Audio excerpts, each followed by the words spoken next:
गुरु जी का स्थान था बंगाल में। मुसलमानों का काल तो था ही, मुगल शासन था, तो वहाँ बंगाल का जो नवाब था, मुस्लिम नवाब, उसने ठाकुर जी की सारी भूमि को उसने छीन लिया था। पहले राजाओं ने, हिंदू राजाओं ने भूमि दी थी ठाकुर जी को, वो सब उसने छीन ली।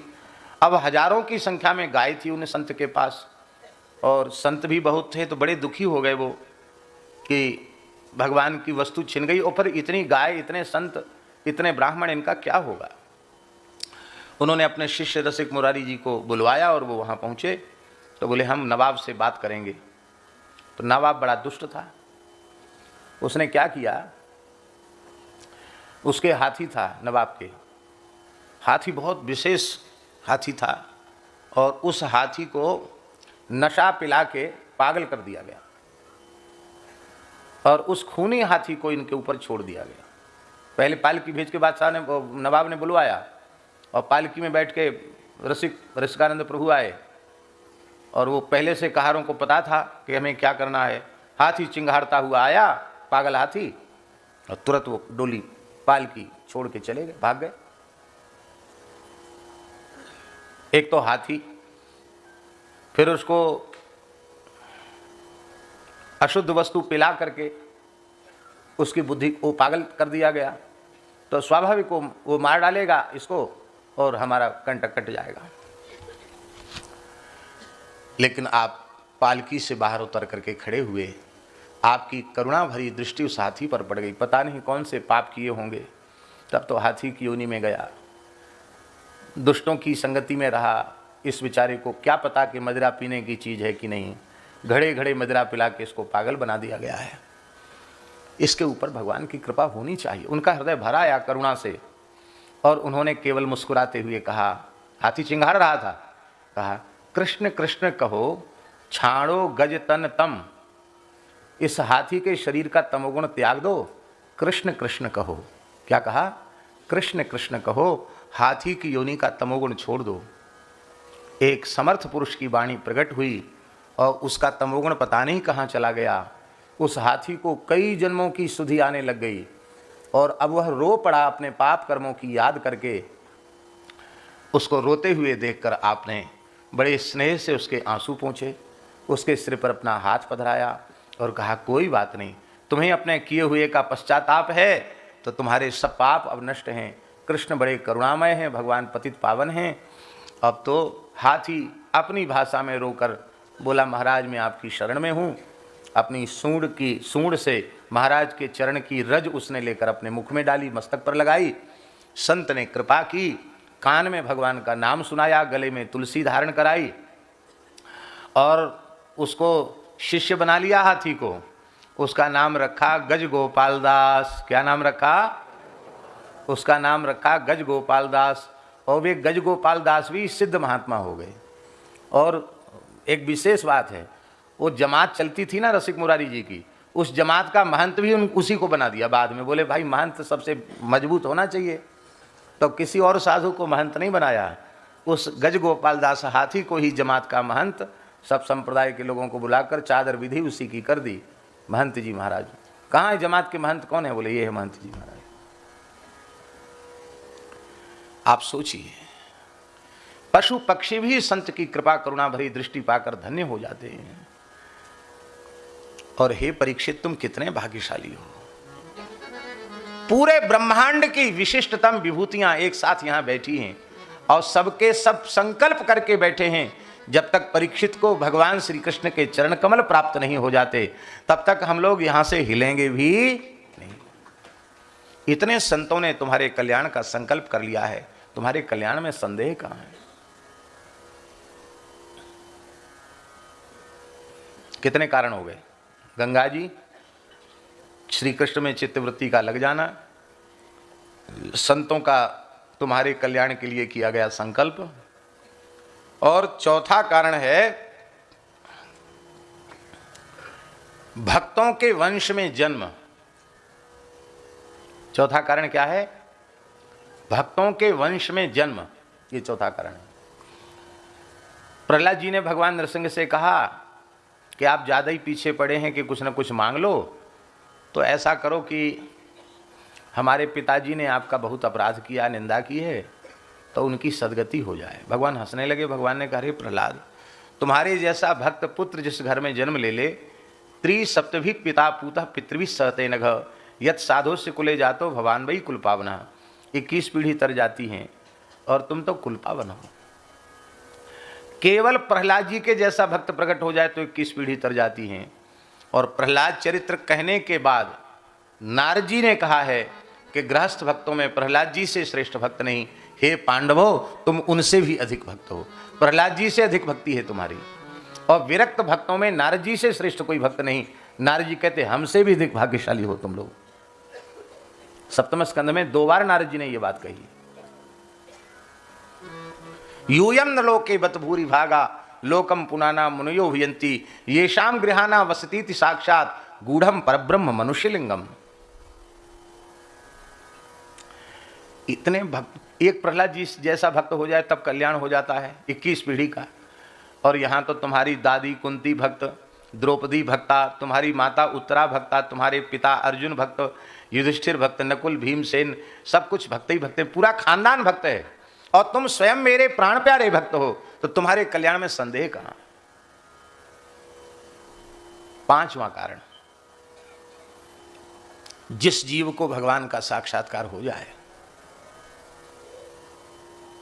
उसका परम कल्याण हो जाता है। इतना ही नहीं, भगवत साक्षात्कार संपन्न जो महापुरुष हैं उनसे जिसका संपर्क संबंध हो जाता है, संवाद हो जाता है, उसका भी कल्याण हो जाता है। हमने प्रामाणिक लोगों से सुना है कि कई बार सामान्य से सामान्य जीवों के साथ भी सेठ जी बातचीत कर लेते थे। क्यों कर लेते थे? बोले सेठ जी के मन में वह भी करुणा का भाव था कि हमसे इसकी बातचीत हो जाएगी, इस नाते से भी ठाकुर जी की कृपा इसको प्राप्त हो जाएगी, इसका कल्याण हो जाएगा। ऐसे सत्पुरुष थे वो।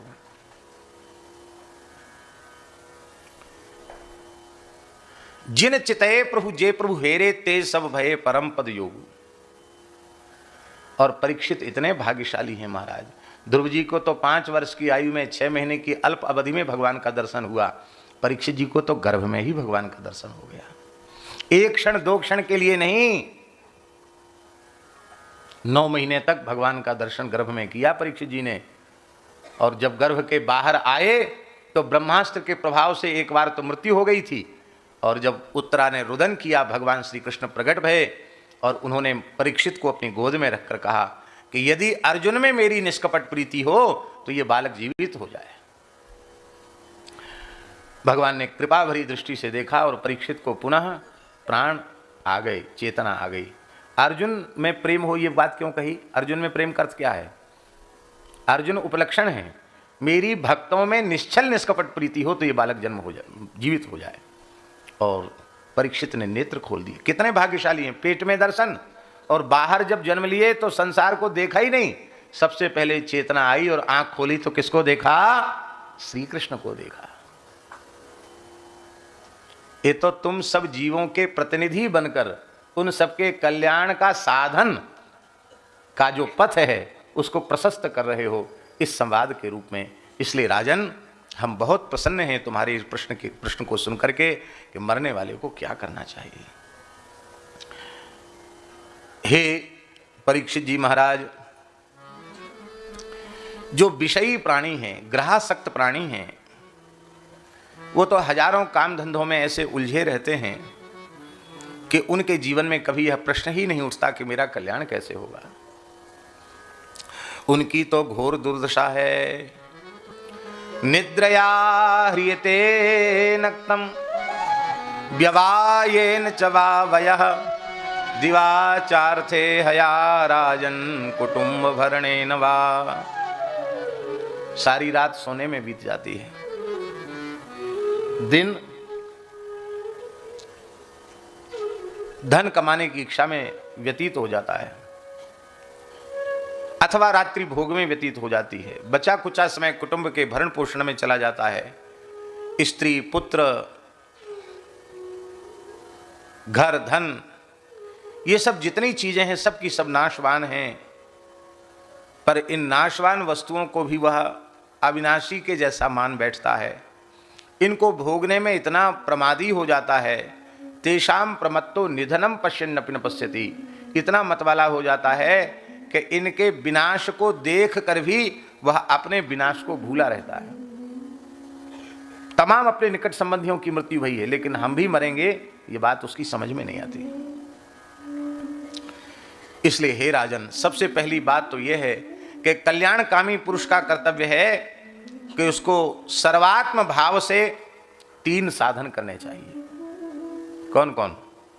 तस्मात् भारत सर्वात्मा भगवानीश्वरो हरि श्रोतव्यः कीर्तितव्यश्च स्मर्तव्यश्चिच्छता भयम्। भगवान की कथाएं सुननी चाहिए, भगवान के नामों का संकीर्तन करना चाहिए, भगवान की नाम रूप लीला का कीर्तन करना चाहिए और भगवान का चलते फिरते उठते बैठते सोते खाते पीते जगते हर समय भगवान के पवित्र नाम का स्मरण करना चाहिए। ये 3 साधन, श्रवण, कीर्तन और स्मरण। हे राजन, मनुष्य जन्म का इतना ही फल है कि चाहे ज्ञान मार्ग पर चलकर अथवा भक्ति मार्ग पर चलकर अथवा स्वधर्म निष्ठा के मार्ग पर चलकर के ऐसी उपलब्धि प्राप्त कर ली जाए कि मृत्यु के क्षण में शरीर संसार की स्मृति न हो, मृत्यु के क्षण में भगवान की याद आ जाए, ऐसा साधन कर लेना चाहिए। देखो, मरने के समय याद किसकी आती है? बहुत ध्यान से सुने। मरने के समय जिसमें प्रेम होगा उसकी याद आएगी, आपकी जिसमें प्रीति होगी उसकी याद आपको आएगी मरते समय। धन में प्रीति होगी तो धन की याद आएगी, स्त्री में प्रीति होगी तो स्त्री की याद आएगी, पुत्र में प्रीति होगी तो पुत्र की याद आएगी। जो आपका प्रिय होगा वही आपको मरते समय याद आएगा। यदि भगवान में प्रियता हो जाएगी तो मरते समय केवल भगवान ही याद आएंगे और कोई याद नहीं है। सारे साधनों का फल यही है, चाहे ज्ञान मार्ग पर चलो, चाहे भक्ति मार्ग पर चलो, चाहे स्वधर्म निष्ठा के मार्ग पर चलो, अंतिम क्षण में शरीर संसार की स्मृति न होकर भगवान की स्मृति होनी चाहिए। तो अंतिम क्षण में कैसे स्मृति होगी? आज से, अभी से भगवान के स्मरण का पक्का निश्चय कर लो तो अंतिम क्षण में भी भगवान की स्मृति हो जाएगी, इसमें संदेह नहीं है। मान लो कथनचित मृत्यु के क्षण में सन्निपात के कारण, बात पित्त कफ के दोष के कारण और हमारी वाणी रुक गई और हम मूर्छा में चले गए, कोमा में चले गए, अब तो हम कैसे करेंगे? तो क्या दुर्गति हो जाएगी? भगवान ने स्वयं कहा है, बात पित्त कफ आदि के दोष के कारण मेरे नाम का आश्रय लेने वाला भक्त यदि मृत्यु के क्षण में मेरी याद नहीं कर पाता है तो मैं स्वयं उसके नाम का स्मरण करके अपने धाम को से ले जाता हूं। पर भगवान आपकी याद उसी समय करेंगे जब आप जीवन भर उनकी याद करोगे। इसलिए भाई, भगवान को भजने वाले हर समय मुनाफे में हैं और भगवान को न भजने वाले हर समय घाटे में। घाटे का काम क्यों करना, मुनाफे का काम करना। लाभ की किछु हरि भगति समाना, भगवान की भक्ति के समान कोई लाभ नहीं है, दूसरा लाभ नहीं है। मनुष्य जन्म का चरम फल यही है, भगवान में प्रेम हो जाए। बोलो भक्तवत्सल भगवान की जय। हे राजन, एतन्निर्विद्यमानानाम् इच्छतामकुतो भयं योगिनां नृपनिर्णीतं हरेर्नामानुकीर्तनम्। पहले 3 साधन बताए थे, स्मरण, कीर्तन और श्रवण, कीर्तन और स्मरण। अब 3 में से एक बता रहे हैं, कीर्तन। यहां 3 जो साधन हैं उस 3 साधनों में कीर्तन अंगी है, श्रवण और स्मरण ये दोनों उसके अंग हैं। श्रवण का फल कीर्तन और स्मरण का फल भी कीर्तन। बहुत ध्यान से सुने, श्रवण में 1 गुना लाभ है श्रवण का,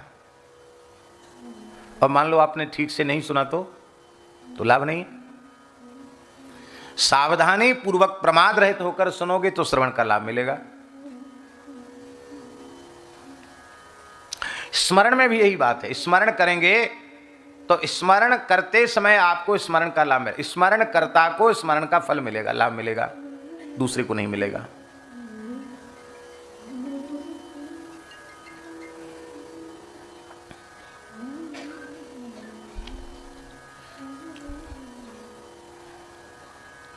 स्मरण में भी तन्मयता जरूरी है, तन्मयता नहीं होगी तो उतना लाभ नहीं मिलेगा। पर जब व्यक्ति प्रेम विभोर होकर कीर्तन करता है तो उसको तिगुनी भक्ति उसकी हो जाती है। एक तो जो कुछ बोल रहा है उसका श्रवण, तो श्रवण भक्ति हो गई, फिर भीतर से भगवान की याद करता है, उनके गुणों की याद करता है तो भीतर से स्मरण हो गया और कीर्तन तो हो ही रहा है। तो कीर्तन करने में त्रिगुणित लाभ है, श्रवण भक्ति भी है और स्मरण भक्ति भी है। श्रवण भक्ति, स्मरण भक्ति, इसलिए कीर्तन को श्री चैतन्य महाप्रभु ने कीर्तन को सर्वोपरि कहा। ये कीर्तन कैसा है? चेतो दर्पण मार्जनम भव महादावाग्नि निर्वापणम श्रेयः कैरव चंद्रिका वितरणम विद्यावधू जीवनम आनंदाम्बुधिवर्धनम प्रतिपदम पूर्णामृतास्वादनम सर्वात्मस्नपनम परम विजयते श्रीकृष्ण संकीर्तनम। सर्वात्मस्नपनम परम विजयते श्रीकृष्ण संकीर्तनम। सबसे श्रेष्ठ श्री कृष्ण संकीर्तन है, उसकी विजय होती है।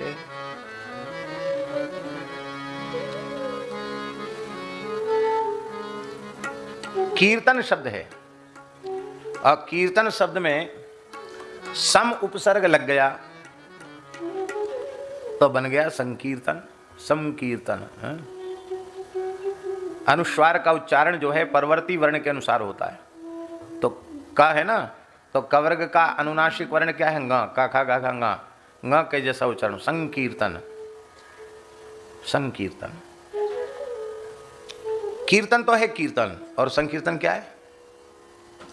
संकीर्तन की परिभाषा स्वयं शिक्षाष्टक में महाप्रभु जी ने दी है। नयनम गलदश्रुधारया वदनं गदगद रुद्धया गिरा पुलकैर्निचितं वपुः कदा तव नाम ग्रहणे भविष्यति।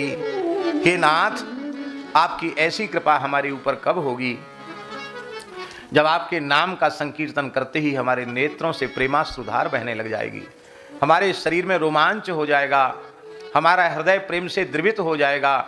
हे भगवान, ऐसी करुणा कृपा कब हमारे ऊपर होगी? भगवान के नामरूप लीला के कीर्तन में ऐसी अवस्था हो जाए तो उस समय जो कीर्तन किया जाता है उसी को संकीर्तन कहते हैं। कहते क्या करें, हम करते तो हैं कीर्तन, लेकिन हमको तो ये दशा होती नहीं होती, कोई चिंता की बात नहीं।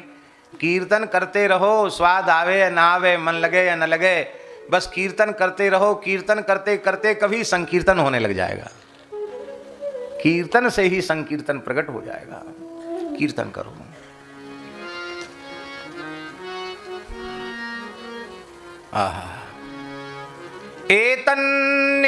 एतन्निर्विद्यमानानाम् इच्छतामकुतो भयम् योगिनां नृपनिर्णीतम् हरेर्नामानुकीर्तनम्। सृष्टि के संपूर्ण महात्माओं ने, योगियों ने एक साथ बैठकर यह निर्णय कर दिया है कि जीवों के कल्याण का सबसे श्रेष्ठ साधन है संकीर्तन। ये जो संत वाणी का जो गायन होता है वो संकीर्तन ही तो है। श्री गुरु ग्रंथ साहब का जो पाठ होता है वो कीर्तन ही है ना। उसमें तीनों चीजें, श्रवण भी है, भीतर से स्मरण भी है और कीर्तन तो है ही। और वो कीर्तन करते करते फिर शरीर में प्रेम के लक्षण अपने आप प्रकट होने लग जाते हैं। इसलिए संतों ने कीर्तन पर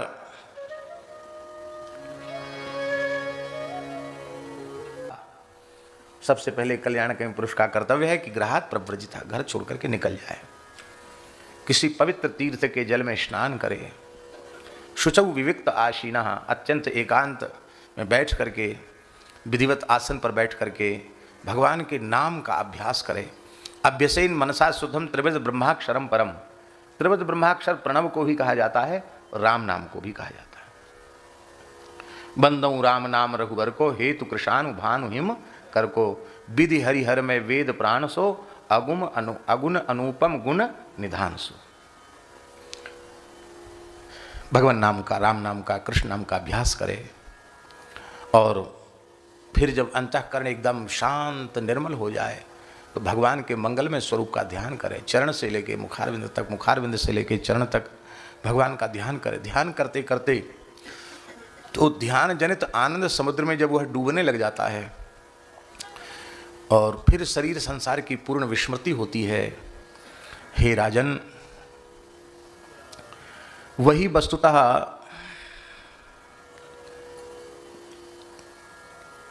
कल्याण की अवस्था है। ध्यान में ऐसी स्थिति आ जाए तो समझ लेना कि हाँ, कल्याण की स्थिति हो गई। ध्यान इसलिए आवश्यक है क्योंकि रजोगुण और तमोगुण की निवृत्ति ध्यान से बहुत जल्दी होती। नाम जप तो करना चाहिए, लेकिन साथ में रूप का चिंतन, लीला का ध्यान, स्वरूप का चिंतन, इस ध्यान से रजोगुण तमोगुण की बहुत जल्दी निवृत्ति होती है।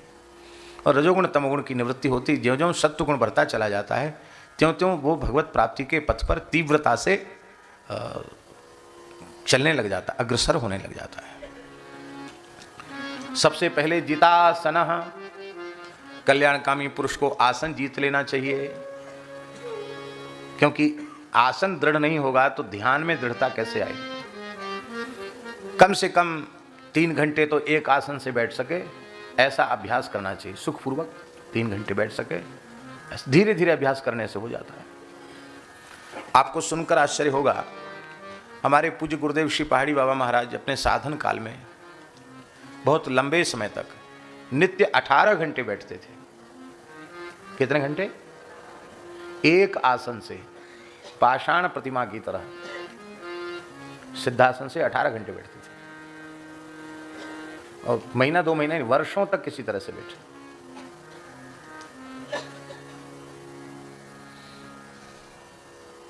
हम लोग घंटा भर भी नहीं बैठ पाते।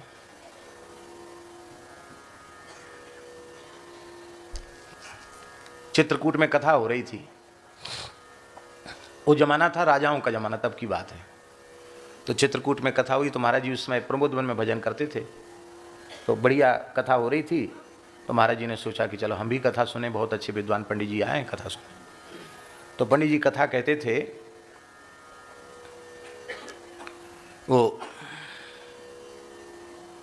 सूर्योदय के समय कथा शुरू कर देते और सूर्यास्त के समय कथा पूरी करते, मध्याह्न में 1 घंटे का विश्राम। और कथा का नियम जो भागवत जी में लिखा है वो यही है। भागवत के महात्म्य में जो नियम लिखा है सप्ताह कथा का, वो यही लिखा है। वो सूर्योदय से आरंभ करके कथा सूर्यास्त तक होनी चाहिए। मध्याह्न में विश्राम कितनी देर का? मध्याह्न घटिका द्वयम, 2 घटिका है 48 मिनट, बीच में 48 मिनट का विश्राम, 1 घंटे से कम समय। 60 मिनट का 1 घंटा होता ना, 48 मिनट का बीच में विश्राम, इसलिए कि किसी के शरीर में कोई बाध्यता हो तो उसकी निवृत्ति हो जाए। और वैसे महात्म्य में तो लिखा उतनी देर कीर्तन होना चाहिए, नाम कीर्तन होना चाहिए। ऐसे ही थे वो व्यासी महाराज, केवल 1 घंटे का बीच में विश्राम करते, बाकी कथा। और महाराज जी कहते कि हम तो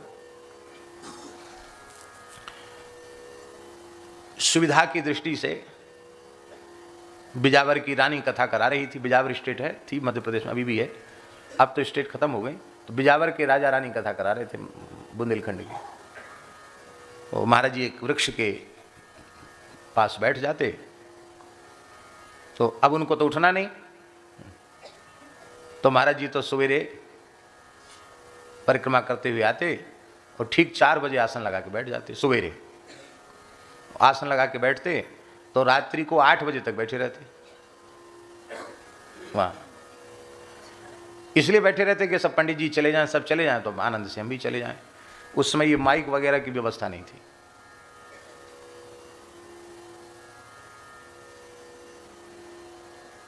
तो जिस दिन जन्म था उस दिन पंडित जी बोले हम बाबा जी उठ जाएंगे तभी जाएंगे हम। तब वो वहीं बैठ कर रुक गए और महाराज जी जब उठे तो उन्होंने साष्टांग प्रणाम किया। अरे व्यास जी आप क्या कर रहे हो?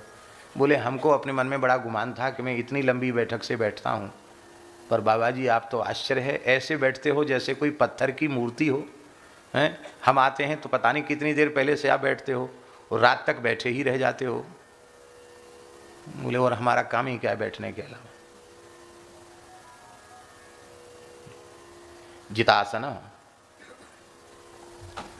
ठीक से गुरुजनों की कृपा से सिद्धासन का जो ठीक प्रकार है वह किसी को आ जाए और 3 घंटे सिद्धासन की जो पद्धति, उस पद्धति से 3 घंटे सिद्धासन लग जाए तो समाधि हो जाएगी उसकी।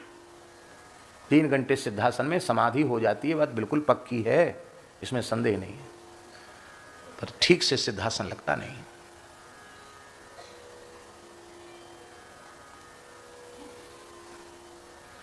अभी भी हमारे यहाँ महात्मा हैं 2-2, 3-3 दिन एक आसन से बैठे रह जाते हैं। मलुक पीठ में ही है, 3-3 दिन तक बैठे रह जाते एक आसन से, समाधि लग जाती।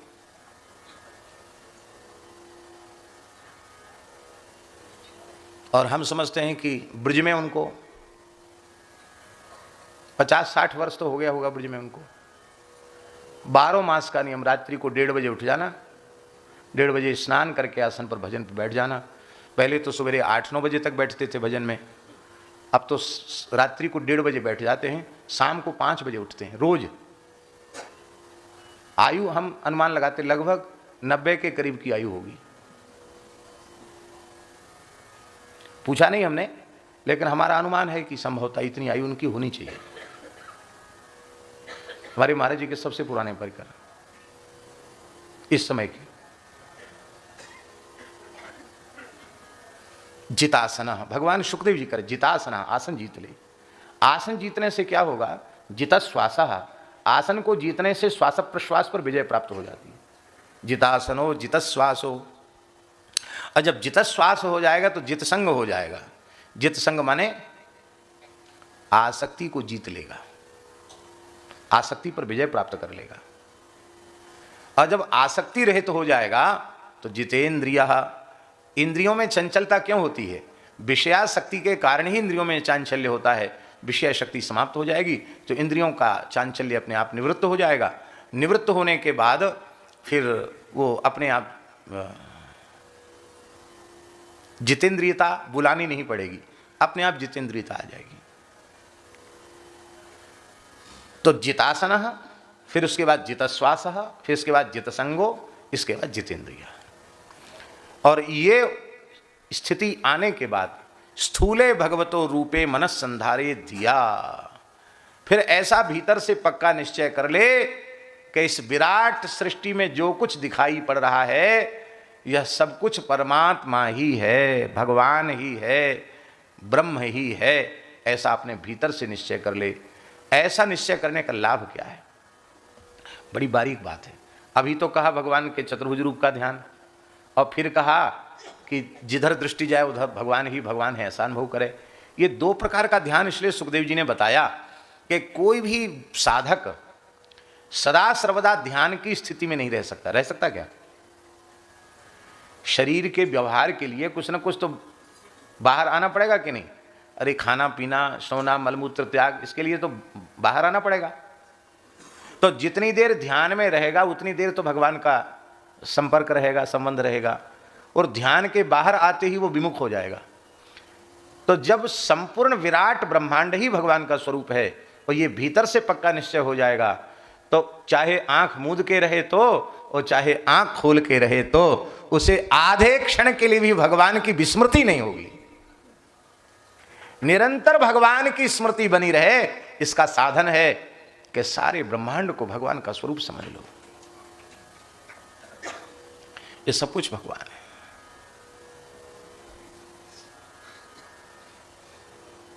पहाड़ दिखाई पड़े, वाह भगवान विराट पुरुष की अस्थियां कितनी सुंदर है। वृक्ष दिखाई पड़े, भगवान की रोमावली कितनी सुंदर है। मेघ दिखाई पड़े, भगवान के केश कितने सुंदर हैं। बिजली की चमक दिखाई पड़े, भगवान की दंत पंक्ति की चमक कितनी प्यारी है। जो भी सूर्य दिखाई पड़े, भगवान के नेत्र कितने प्रकाशमान हैं। चंद्रमा दिखाई पड़े, भगवान का मन कितना आह्लादकारी है। जिधर दृष्टि जाए उधर भगवान का श्रीअंग दिखाई पड़े, अथवा भगवान ही दिखाई पड़े।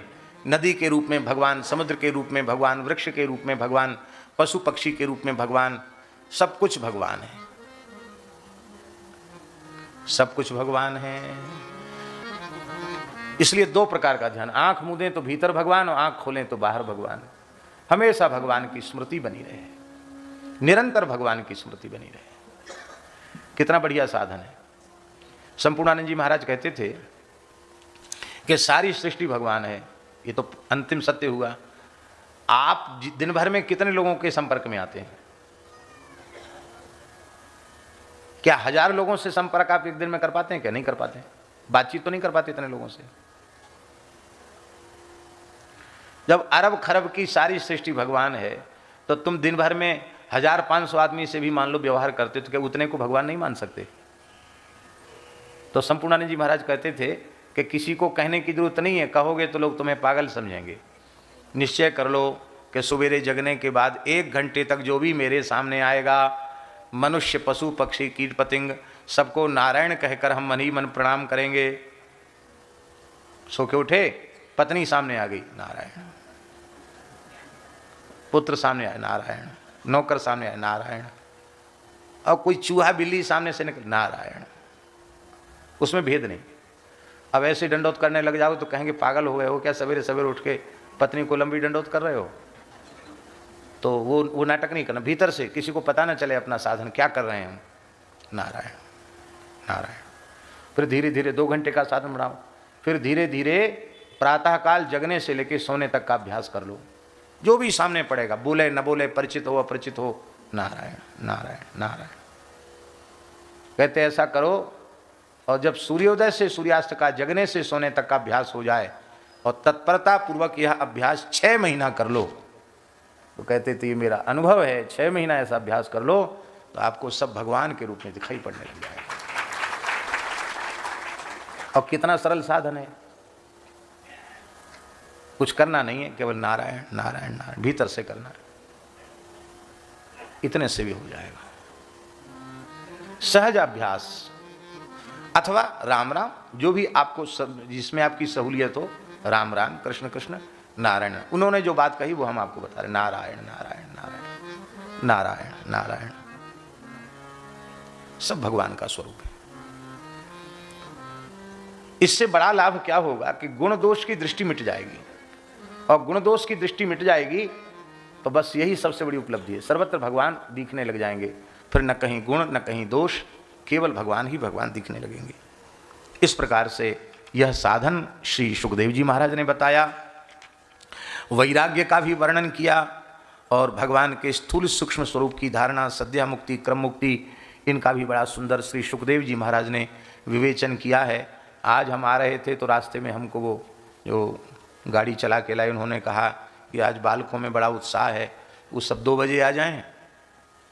बोले छोटे छोटे बालक श्रृंगार करके आने का मन है सबका, छोटे बच्चों का तो भैया 2 बजे से मत बुलाना, नहीं तो वो यहीं सो जाएंगे। अभी थोड़ी देर, तो 2 तो बजने वाला ही है थोड़ी देर में, तो आचार्य जी जब कहें तब उन बालकों का मन रह जाएगा। अब सावधानी से आप लोग श्रवण करें। इस द्वितीय स्कंध के द्वितीय अध्याय के अंतिम श्लोक में श्री सुखदेव जी ने फिर एक श्लोक में भगवत प्राप्ति बताई।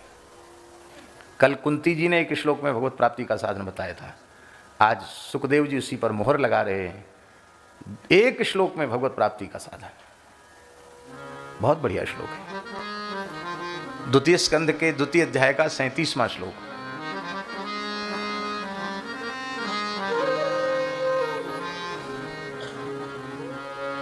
पिबन्ति ये भगवत आत्मनः सताम् कथामृतम् श्रवणपुटेषु संभृतम् पुनन्ति ते विषय विदूषिताशयम् व्रजन्ति तच्चरण सरोरुहान्तिकम्। क्या बढ़िया बात है। आहा, जो भाग्यशाली जीव इन अपने कान के पुटकों में दोनों में भर भर कर सत्पुरुषों की वाणी से निःसृत कथामृत का पान करते हैं, वो विषय से अत्यंत दूषित हो रहे चित्र को निर्मल बना देते हैं और उनके निर्मल हृदय में भगवत प्रेम प्रकट हो जाता है और उनका वो ऐसा सद्भाग्य प्रकट हो जाता है कि तदंतिकम चरण सरोरुह व्रजंती, भगवान के चरण कमलों तक वे पहुंच जाते, इसी जन्म में इसी शरीर से भगवान के चरणों तक पहुंच जाते हैं। यहाँ सताम ये विशेषण है, सत्पुरुषों के मुख से निःसृत। ये बार बार जहाँ कहीं श्रवण की बात कही गई वहाँ सताम विशेषण प्रायः सब जगह आया है। उसका कारण यही है कि देखिए,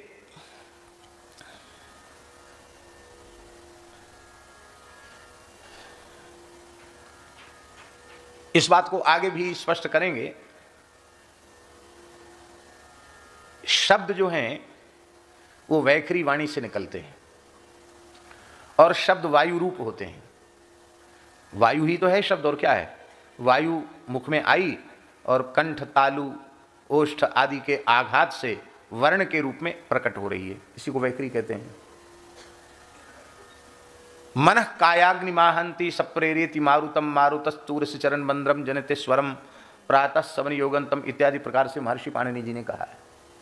वायु ही शब्द रूप बन करके आती है। पहले विविदिशा उत्पन्न होती है, विवक्षा, बोलने की इच्छा उत्पन्न होती है। इच्छा बुद्धि में उत्पन्न होती है, मन में इच्छा, बुद्धि में इच्छा उत्पन्न होती है। वो कायाग्नि को प्रेरित करता है, कायाग्नि वायु को प्रेरित करती है, वायु नीचे से चलता है। ये सब भीतर की प्रक्रिया है। और फिर वो सबसे पहले वो वायु सबसे पहले परा, परा के बाद फिर पश्यंती में, फिर पश्यंती के बाद मध्यमा में, और फिर मध्यमा के बाद वह वायु वैखरी में आती है। ये उसकी प्रक्रिया है, नीचे से ऊपर तक आने की प्रक्रिया। विद्वान पुरुष जो होते हैं, रस छंद अलंकार के जानने वाले कुशल वक्ता,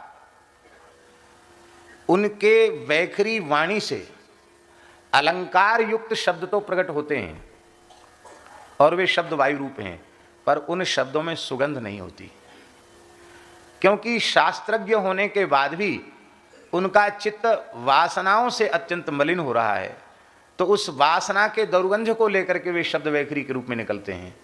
किंतु निर्मलांतःकरण के जो सत्पुरुष हैं, जिनके हृदय में अविचल भाव से भगवान के चरण कमल सुप्रतिष्ठित हैं, उन चरणों का स्पर्श करके जब वो वायु वैखरी के रूप में, शब्द के रूप में प्रस्तुत होती है, तो संतों की वाणी से केवल शब्द नहीं निकलते, उन शब्दों के साथ श्री ठाकुर जी के चरण कमल मकरंद की दिव्य सुगंध होती है। वो सुगंध नाक से नहीं सूंघी जाती। उस सुगंध के संबंध में भागवत जी में लिखा है, जिघ्रंति कर्ण विवरैहि हरतुंगतापम। कर्ण विवरैहि जिघ्रंति, कानों से सूंघी जाती भगवान की सुगंध। इसका मतलब क्या है, भगवान के भाव की सुगंध कथा सुनने से ही मिलती है, और कोई साधन नहीं है। हरतुंगतापम। इसीलिए बार बार कहा, सत्पुरुषों की वाणी से सुनो, भगवान के भक्तों की वाणी से सुनो, जिनके हृदय में स्वयं भगवत प्रेम की, भक्ति की प्रतिष्ठा नहीं है। वर्तमान समय में बहुत से लोग जैसे तैसे वो सब जगह सुनने वाले लोग भटक जाते हैं। सुनने का निषेध नहीं किया जा रहा है कि मत सुनो, लेकिन चाहे जहां सुनने लग जाओगे तो भटकने की संभावना बनी रहेगी।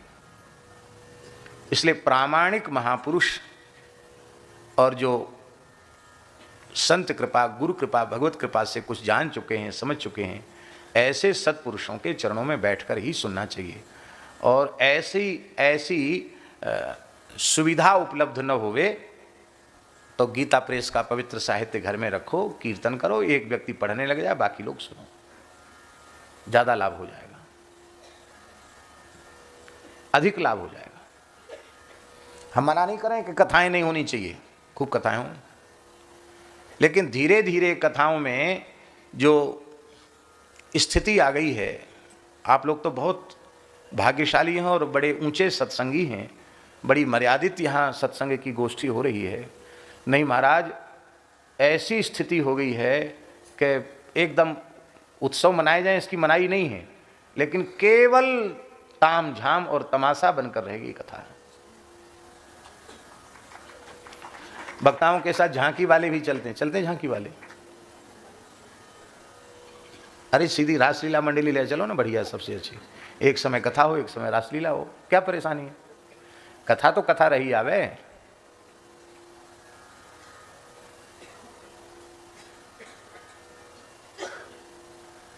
तो इसलिए बहुत आवश्यक है सत्पुरुषों की वाणी से सुना जाए, भगवत भक्त की वाणी से। श्री भगवत ऋषि जी महाराज कहते, प्रथम सुने भागवत भक्त मुख, प्रथम सुने भागवत भक्त मुख भगवत वाणी, द्वितीय आराध है व्यास, द्वितीय आराध है भक्ति व्यास नव भांति बखानी, तृतीय करे गुरु समुझ दक्ष सर्वज्ञ रसीलो, चौथे होए विरक्त वसय बनराज जसीलो, पांचे भूले देह सुधि, छठे भावना रास की, सातें पावे रीति रस श्री स्वामी हरिदास की। ये पद्धति भक्त की वाणी से, संत की वाणी से। संत की वाणी कितनी प्रभावशाली होती है। आपने वृंदावन में एक मंदिर देखा है, लाला बाबू का मंदिर, देखने योग्य मंदिर है। कलकत्ता के थे लाला बाबू, बेलगछिया के थे क्या? बेलगछिया क्षेत्र में भी उनकी कोठी है, शायद वहां के रहे होंगे। बंगाल के बड़े अमीर आदमी थे सेठ लाला बाबू, जिनका मंदिर हमारे मोहल्ले में ही है, पास में ही है लाला बाबू मंदिर। लाला बाबू के मंदिर में कथा हो रही थी। बहुत अच्छे संत थे, निम्बार्क संप्रदाय के बाबा श्री हंसदास जी, उनकी कथा हो रही थी। और वृंदावन में शाह विहारी मंदिर है, टेढ़े खंभा वाला मंदिर। शाह विहारी मंदिर के जो मैनेजर थे, मालिक थे ऐसा समझो, उनकी सिठानी वो कथा में आई।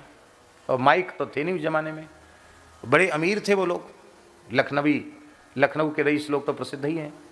तो वो सिठानी जो आई, वो थोड़ा शरीर भी स्थूल था, गहने खूब पहने हुई थी। तो कथा में आई तो छम छम छम करती भई आई। तो श्रोताओं का ध्यान आकृष्ट हुआ। हंसदास जी भी वृद्ध संत थे, उनका भी ध्यान आकृष्ट हुआ। उन्होंने देखा तो बड़ा उनको विक्षेप लगा कि कथा में ये क्या। आई थी तो चुपचाप बैठ जाती, पीछे आई और सबसे आगे बढ़ी चली आ रही। आकर प्रणाम किया, लोगों ने महाराज ये सिठानी है बहुत बड़ी, प्रणाम किया। और बाबा जी तो बाबा जी ठहरे, उनके पता नहीं मुंह से क्या निकल गया। हंसदास जी के मुंह से निकला,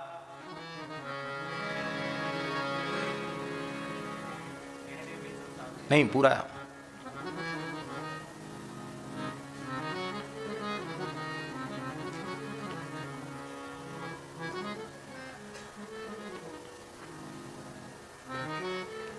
बड़ा सुंदर उनका वाक्य है कि इस मलमूत्र के शरीर को तुमने सजा रखा है, ये मलमूत्र का बर्तन है। यह तन मल को भाड़ो, ये मल का बर्तन है, इसमें मल भरा हुआ है। और इस मल के बर्तन को तुमने रेशमी साड़ी, सोना, चांदी, हीरे जवाहरात से सजा रखा है। क्या करें बाबा जी फिर? बोले गहने बेचो साधु जी मावो, राम भजोरी राणो। हाँ अब आ गया पूरा। जन्म जन्म तू गदहिया हुई है। क्यों?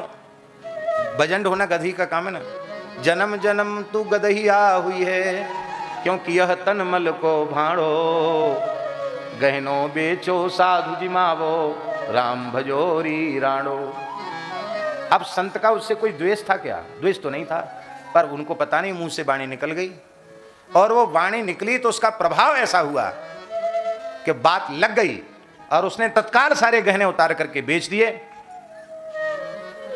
और पूरा झरा भंडारा करके बोले मैं वृंदावन के बाहर नहीं जाऊंगी। और महाराज भजन करके सिद्ध हो गई वो बाई।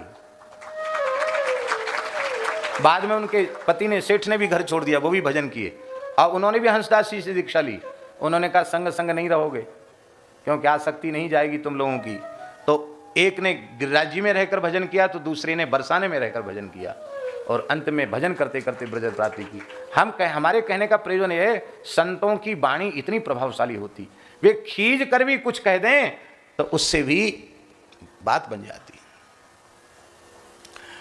बंदूक की गोली भले ही बेकाम हो जाए, पर संत की बोली बेकाम होती नहीं, बेकार नहीं जाती। वो तो ऐसी ठिकाने पे लगती है कि बस एक बोली में ही काम बन जाता है।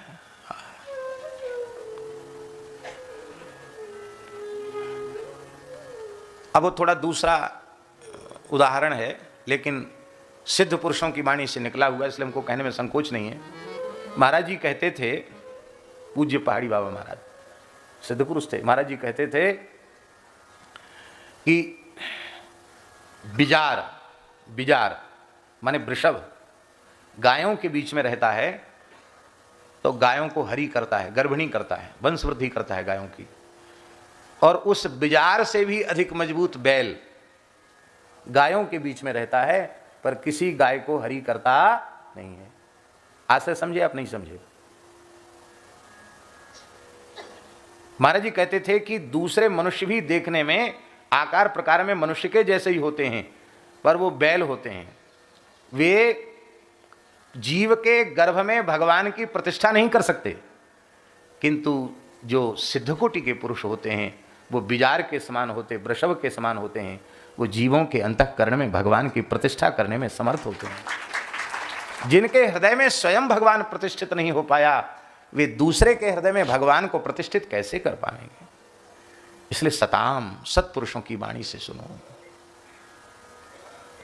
सारी मलिनता समाप्त हो जाएगी। भगवान ने इन कानों को दोनों के आकार का बनाया ही इसलिए है कि हम विचार करें क्यों बनाया, इसलिए कि इसमें भर भर के पिएं।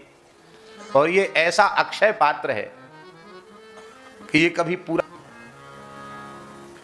ब्रह्मा जी अपने को जगतगुरु मानने के लिए तैयार नहीं, कहते भगवान की दुर्जय माया में मोहित जीव मुझे जगतगुरु मानते हैं, मैं जगतगुरु नहीं हूं। कृष्णम वंदे, जगतगुरु तो श्री कृष्ण है, और मैं श्री कृष्ण के चरण कमलों का दास हूं। ब्रह्मा जी में तो इतनी दीनता, और हम कलयुगी मनुष्यों में आहा कितना अहंकार है। इस समय तो जगत गुरुओं की बाढ़ आई हुई है। हाँ, लोग कहते हैं कि मठाम नाय के अनुसार शंकराचार्य जी ने 4 पीठ स्थापित किए थे। अब इस समय कम से कम 100-125 शंकराचार्य होंगे, और संप्रदायों में तमाम जगत गुरु हैं। एक महात्मा बड़े विनोदी, उन्होंने कहा अरे एक ही होना चाहिए जगत गुरु। कहा क्यों? कि जगत एक है तो गुरु भी तो एक ही होना चाहिए ना, फिर झगड़ा खड़ा हो जाएगा। वो कहते हैं हम जगत गुरु, हम जगत गुरु। ब्रह्मा जी ने सब झगड़ा ही खत्म कर दिया। बोले भगवान की दुर्जय माया में मोहित प्राणी मुझे जगत गुरु मान बैठते, मैं जगत गुरु नहीं। जगत गुरु तो भगवान है, हम भगवान के चरण कमलों के दास। भैया यही दीनता की जो भावना है वही जीव का कल्याण करेगी। न जाने कितनी माया जनित उपाधियां उसको जन्म से उसने अपने में आरोपित कर रखी हैं, उनको तो हटा नहीं पाया, और नई नई जाने कौन कौन सी माइक उपाधियां उसने बटोर लीं। और जितना माइक उपाधियों को बटोरता चला गया, उतना ही भगवान से विमुख होता चला गया, भगवान से दूर होता चला गया। हे बेटा नारद, ब्रह्मा जी कह रहे हैं, ये सूर्य चंद्र अपने प्रकाश से प्रकाशित नहीं है, ये नक्षत्र अपने प्रकाश से प्रकाशित नहीं है, ये भगवान के प्रकाश से प्रकाशित होकर जगत में प्रकाश फैलाते हैं। ऐसी भगवान की शक्ति से युक्त होकर हम जगत की सृष्टि करते हैं। हम तो केवल दिखाई पड़ते हैं मुखौटा के रूप में कि ब्रह्मा जी सृष्टि कर रहे हैं, वस्तुतः करने वाले तो श्री नारायण ही हैं, भगवान श्री हरि ही। ये न स्वरोचिषा विश्वम रोचितम रोचयाम्य हम यथार्को निर्यथा सोमो यथर्क्ष ग्रह तारका। ब्रह्मा जी स्पष्ट कह रहे हैं। देखो बेटा नारद, वेद भी नारायण के परत्व का वर्णन करते हैं, देवता भी नारायण के अंग प्रत्यंग से उत्पन्न हैं, लोक भी नारायण का ही परत्व प्रतिपादन करते हैं, यज्ञ भी नारायण के ही परत्व का प्रतिपादन करते हैं, योग तप ज्ञान गति सब नारायण परक ही है। नारायण परा वेदा देवा नारायणांगजा, नारायण परा वेदा देवा नारायणांगजा, नारायण परा लोका नारायण परा मखा, नारायण परो योगो नारायण परंतप, नारायण परो ज्ञानम नारायण परम ज्ञानम, नारायण परागति नारायण परागति। सबका तात्पर्य भगवान में ही है, भगवान से अलग कुछ नहीं है कुछ भी। भगवान श्री हरि वे संकल्प करते हैं तो भगवान त्रिगुणात्मिका माया को अंगीकार करते हैं। रजोगुण सत्वगुण तमोगुण ये तीन माया के गुण हैं और ये तीनों गुण द्रव्य ज्ञान और क्रिया का आश्रय लेकर कार्य कारण कर्तापन के अभिमान से युक्त कर देते हैं। इसी से सृष्टि का विस्तार होता है और वह भगवान मायापति भगवान, माया के अधीश्वर भगवान, एको हम बहुश्याम, ऐसा संकल्प जब भगवान करते हैं तो भगवान अपने संकल्प से इस सृष्टि के रूप में भगवान ही प्रकट हो जाते हैं। देखो भगवान की शक्ति से काल ने तीनों गुणों में क्षोभ उत्पन्न किया, स्वभाव ने उन्हें रूपांतरित कर दिया और कर्म ने महत तत्व को जन्म दिया और रजोगुण सत्वगुण की वृद्धि होने पर महत तत्व का जो विकार उत्पन्न हुआ उससे ज्ञान क्रिया द्रव्य रूप तमः प्रधान विकार हुआ और वह तमः प्रधान विकार अहंकार कहलाया और वह अहंकार विकार को प्राप्त होकर तीन प्रकार का हो गया, वैकारिक तामस और तेजस। ये त्रिविध प्रकार का वैकारिक तेजस तामस त्रिविध प्रकार का अहंकार हुआ और इस त्रिविध प्रकार के अहंकार से पंच महाभूतों का कारण तमः प्रकार अहंकार, उससे आकाश की उत्पत्ति हुई और आकाश से आकाश का तन्मात्रा गुण शब्द है, इससे दृष्टा और दृश्य का बोध होता है। आकाश में विकार उत्पन्न हुआ तो उससे वायु की उत्पत्ति हुई, वायु का गुण स्पर्श है। कारण के गुण कार्य में आ जाते हैं, इसलिए वायु में शब्द का गुण भी है, आकाश का शब्द गुण है ना, वो वायु में भी है। इंद्रियों में स्फूर्ति, शरीर में जीवनी शक्ति और ओज बल, ये इसी का स्वरूप है। काल कर्म और स्वभाव से वायु में भी विकार उत्पन्न हुआ, उससे तेज की उत्पत्ति हुई और इसका प्रधान गुण है रूप और आकाश वायु के गुण भी इसमें आ जाते हैं। तेज के विकार से जल की उत्पत्ति हुई और जल में शब्द स्पर्श और रूप का गुण भी समाहित है। जल के विकार से पृथ्वी की उत्पत्ति हुई, पृथ्वी में गंध भी है, शब्द भी है, स्पर्श भी है, रूप भी है और रस भी है, क्योंकि कारण में कार्य के गुण होते हैं। और वैकारिक अहंकार से मन की उत्पत्ति हुई, इंद्रियों के 10 अधिष्ठात्र देवताओं की उत्पत्ति हुई, उनके नाम हैं दिशा, वायु, सूर्य, वरुण, अश्विनी कुमार, अग्नि, इंद्र, विष्णु, मित्र और प्रजापति। और तेजस अहंकार के विकार से पंच ज्ञानेन्द्रिय और कर्मेंद्रियों की उत्पत्ति हुई, श्रोत्र, त्वचा, नेत्र, जिह्वा, घ्राण और वाक, हस्तपाद, मलद्वार और जनेन्द्रिय, ये 5 कर्मेंद्रियां उत्पन्न हुई और ज्ञान शक्ति, बुद्धि, क्रिया शक्ति, प्राण भी तेजस अहंकार से उत्पन्न हुआ। इस प्रकार से ये महत्त्ववाद के क्रम से 16 प्रकार के विकार, इसी से पिंड और इसी से ब्रह्मांड की सृष्टि हुई और इसके मूल कारण भगवान हैं। विराट स्वरूप की विभूतियों का श्री ब्रह्मा जी ने वर्णन किया और कहा कि हे बेटा नारद, बुद्धिमान पुरुष को चाहिए कि वह संपूर्ण विराट ब्रह्मांड को भगवान के स्वरूप में ही देखे। तो पाताल में तस्य ही पादमूलम पठन्ति पार्ष्ण प्रपदे रसातुलम, इस इत्यादि क्रम से भगवान के चरणतल से लेके मस्तक तक, पाताल से लेके ब्रह्मलोक पर्यंत भगवान का स्वरूप सब कुछ भगवान में ही प्रतिष्ठित है। इसका ब्रह्मा जी ने वर्णन करके सुनाया और भगवान ने कैसे हमारे ऊपर कृपा करके मूल चतुश्लोकी भागवत का हमें उपदेश दिया उसका भी वर्णन करके श्री ब्रह्मा जी ने सुनाया। बड़ा सुंदर है उन श्लोकों का हम जरूर यहाँ पाठ कर लेना चाहते हैं, विस्तार से कहने का अवकाश नहीं है। श्री भगवान उवाचो, ये इतने बढ़िया श्लोक हैं कि इनका आप पाठ कर लें तो अच्छा है, श्रवण कर लें तो भी अच्छा है। तो इससे भागवत जी का पारायण आपका गंगा जी के तट का हो जाएगा। श्री भगवान उवाच, बोलो श्री भगवान उवाच, श्री भगवान उवाच, ज्ञानम परम गुह्यम में, ज्ञानम परम गुह्यम में, यद विज्ञान समन्वितम, यदि विज्ञान समन्वितम, सरहस्यम तदंगंच, सरहस्यम तदंगंच, ग्रहाण गदितम मया, गृहाण गदितं मया, यावानहं यथा भावो, यावानहं यथा भावो, यद्रूप गुणकर्मकः, यद्रूप गुणकर्मकः, तथैव तत्त्व विज्ञान, तथैव तत्त्वविज्ञानं, मस्तुते मदनुग्रहात्, मस्तुते मदनुग्रहात्, अहमेवासमेवाग्रे, अहमेवासमेवाग्रे, नान्यत् यत् सदसत्परं, नान्यन्यत् सत्परं, पश्चादहं यदेतच्च, पश्चादहं यदेतच्च, यो वशिष्येत सोऽस्म्यहम्, एव शिष्येति सोऽस्म्यहम्, ऋतेर्थं यत् प्रतीयेत, हृदयर्थं यत् प्रतीयेत, न प्रतीयेत चात्मनि, न प्रतीयेत चात्मनि, तद्विद्यादात्मनो मायां, तद्विद्यादात्मनो मायां, यथा भासो यथा तमः, यथा भासो यथा यथा महान्ति भूतानि, यथा महान्ति भूतानि, भूतेषूच्चावचेष्वनु, भूतेषु चावचेष्वनु, प्रविष्टान्यप्रविष्टानि, प्रविष्टान्यप्रविष्टानि, तथा तेषु न ते स्वहम्, तथा तेषु न तेष्वहम्, एतावदेव जिज्ञास्यम्, एतावदेव जिज्ञास्यम्, तत्त्वजिज्ञासुनात्मनः, तत्त्वजिज्ञासुनात्मनः, अन्वयव्यतिरेकाभ्याम्, अन्वयप्रतिरेकाभ्याम्, यत् स्यात् सर्वत्र सर्वदा, यत् स्यात् सर्वत्र सर्वदा, एतन्मतं समातिष्ठ, एतन्मतं समानिष्ठ, परमेण समाधिना, परमेण समाधिना, भवान् कल्प विकल्पेषु, भवान् कल्पविकल्पेषु, न विमुह्यति कर्हिचित्। न विमुह्यति कल्हिचित्। ये मूल चतुश्लोकी भागवत होगी, आदि अंत में प्रारंभ और उपसंहार को मिलाकर। वैसे तो 7 श्लोक हैं, पर मूल में 4 ही हैं, इसलिए इसको चतुश्लोकी कहा जाता है। तो इनका जिन लोगों ने पाठ कर लिया उनको तो लाभ मिल ही गया, जिनने पाठ नहीं किया सुन लिया उनका भी गंगा जी के तट पर मूल भागवत जी का श्रवण हो गया और मूल भागवत जी का पारायण हो गया। बोलो भक्तवत्सल भगवान की जय। बहुत सुंदर भाव है। भागवत के 10 लक्षण बताए ब्रह्मा जी ने, शुकदेव जी ने। कौन कौन? अत्र सर्गो विसर्गश्च स्थानम पोषण मूतयः मन्वन्तरेशानुकथा निरोधो मुक्तिराश्रयः दशमस्य विशुद्ध्यर्थम नवानाम इह लक्षणम। ये 10 लक्षण हैं भागवत के। पुराणम पंचलक्षणम, पुराण में 5 लक्षण हैं, पर भागवत जी में 5 लक्षण नहीं है। भागवत जी में 10 लक्षण हैं, इसलिए ये पुराण नहीं है, ये पुराण सम्राट है।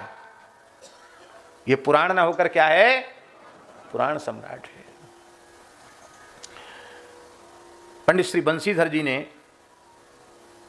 टीका में बहुत अच्छा एक श्लोक लिखा है,